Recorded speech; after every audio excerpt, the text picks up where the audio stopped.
नैहर नगरिया छोड़वाले सावरिया सिनुरा करन सब होखेला हो।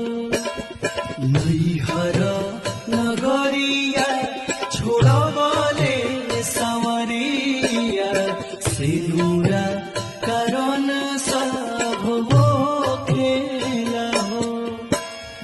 डोली बैठा के लेके चलले बलमुआ कोई न डोलिया के हो के लाहो। नई